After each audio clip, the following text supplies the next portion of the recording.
बड़ी बहू वर्षा हर काम में बहुत तेज थी। वहीं छोटी बहू हर्षा हर काम आराम से करती। वर्षा को अपनी तेजी पर बहुत घमंड था। वो बात बात पर हर्षा को ताना मारा करती। एक दिन वर्षा किचन में खाना बना रही होती है और हर्षा से कहती है, देवरानी जी, इतना धीमे धीमे खाना बनाओगी तो लोग भूख से मर जाएंगे। पिछले जन्म में कछुआ थी क्या? मेरा तो पता नहीं, आप बहुत तेज हो। आप पिछले जन्म में घोड़ा थी क्या? वर्षा आराम से चली जाती है। खाना खाने के बाद वर्षा का पति गौतम, हर्षा का पति लोकेश और उनके माता पिता बैठकर टीवी देख रहे होते हैं। तभी सास कहती है, अरे रामायण लगा दो हर्षा। हर्षा धीरे धीरे चैनल बदलती है। जब तक रामायण के चैनल पर पहुंचूगी रावण मर भी चुका होगा। हाँ बेटा हर्षा, जल्दी लगा देना, राम भगवान के दर्शन कर लूं। जी लगा तो रही हूं। इतना स्लो? सासू माँ इतने में तो अयोध्या जाके राम भगवान के दर्शन कराएंगी। सब वर्षा की बात पर हंसने लगते हैं। वर्षा हर्षा के हाथ से रिमोट लेकर रामायण लगा देती है। हर्षा बुरा नहीं मानती और वो भी हंसते हुए वहां से चली जाती है। एक दिन हर्षा खाना खा रही होती है। तभी वर्षा वहां आके कहती है, अरे कितना धीमे धीमे खा रही हो। इतने में तो शादी में 100 लोग खाना खा लेते। आधे घंटे से खाना खा रही हो तुम। अरे खाने को चबा चबा कर खाना चाहिए। हाँ हाँ, आप तो चबा के भी खाती हो और दबा के भी। अरे आपको मेरे धीरे खाने से दिक्कत है या ज्यादा खाने से? अरे आप धीमे खाओ या ज्यादा खाओ मुझे क्या, बस मैं ये कहने आई थी कि सुबह कुछ मेहमान आ रहे हैं, जल्दी उठ के खाना बना लेना, देर मत करना। साथ में बनाते हैं ना। तुम्हारे साथ बनाऊंगी तो स्पीड को 5वें गियर से पहले गियर पर ले आना पड़ेगा। अरे भाई, तुम्हारे साथ रहकर तो मेरी तेज रफ्तार पर भी असर पड़ेगा और मैं भी तुम्हारी तरह हौले हौले काम करने लगूंगी सब।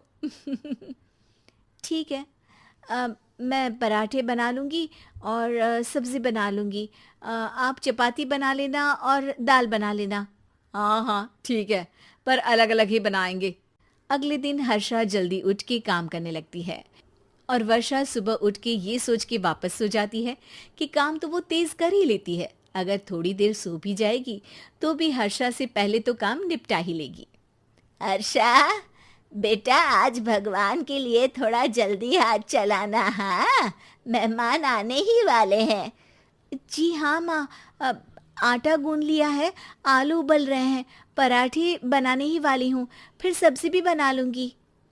इतने में ही वर्षा वहाँ आ जाती है। माँ जी, मेरा तो आप टेंशन ही मत लो, अभी उठी हूँ, लेकिन देखना खाना फटाफट राजधानी एक्सप्रेस की स्पीड से बना दूंगी। इतने में ही मेहमान आ जाते हैं। आइए आइए आइए, खाना बन ही रहा है, चाय बनवा लेती हूँ पहले आपके लिए। सास किचन में आती है। वर्षा, वो लोग आ गए, चाय बना दे जल्दी से। हर्षा को नहीं बोल रही क्योंकि वो तो सुबह की चाय देने में शाम कर देगी। चाय बन भी चुकी है माँ जी। वर्षा तेज ही नहीं, सबसे तेज है। अब चलिए मैं चाय लेकर आती हूँ। वर्षा मेहमानों के सामने चाय लेकर जाती है। ये हमारी बहू है वर्षा, तेज वर्षा कहते हैं इसको। हर काम में इतनी तेजी रखती है जैसे मिल्खा सिंह भाग रहा हो। अरे वाह वाह, फिर तो खाना भी जल्दी मिलेगा हमको।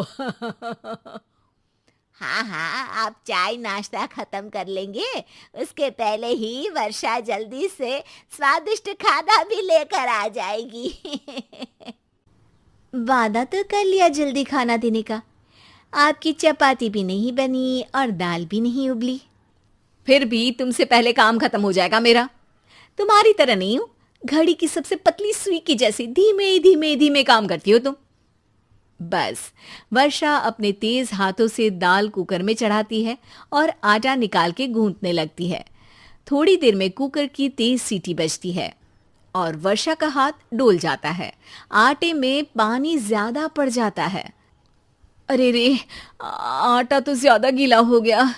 वर्षा जब रोटी बेलने लगी तो एक भी रोटी गोल नहीं बन रही थी। कोई रोटी श्रीलंका के नक्शे जैसी थी तो कोई रोटी ऑस्ट्रेलिया के नक्शे जैसी बनती। वर्षा चिढ़ जाती है। कुकर फिर से जोर से सीटी मारता है। सास बाहर से आवाज देती है, वर्षा बेटा, आज स्पीड थोड़ी कम लग रही है। टाइम और लगने वाला हो तो बता दो बेटा। वर्षा को ये बात सुनकर बहुत बुरा लगता है। वो सोचना भी नहीं चाहती थी कि कभी उसकी तेजी पर कोई सवाल उठेगा। वहीं हर्षा धीमे धीमे अपना काम करती रहती है। वर्षा दाल बनाते वक्त भी इतनी घबरा जाती है कि जल्दबाजी में दाल में नमक ज्यादा गिर जाता है। वर्षा का खाना फिर भी हर्षा से जल्दी तो बन जाता है और जब खाना मेहमानों के सामने लगता है तो सब हर्षा के खाने की तारीफ करते हैं। अरे पराठे तो कमाल की बनी है और सब्जी भी। बस दाल में नमक थोड़ा इधर उधर हो गया है। वर्षा को बहुत शर्म आती है और वो नीचे सर करके खड़ी रहती है। तभी हर्षा कहती है, वो ना मैं थोड़ी जल्दबाजी कर गई और नमक ज्यादा हो गया, पर पराठे तो वर्षा भाभी ने ही बनाए हैं, इसीलिए तो अच्छे बने हैं। वर्षा ने कभी नहीं सोचा था कि हर्षा के काम की इतनी तारीफ होगी, लेकिन वो उसका यश वर्षा को दे देगी।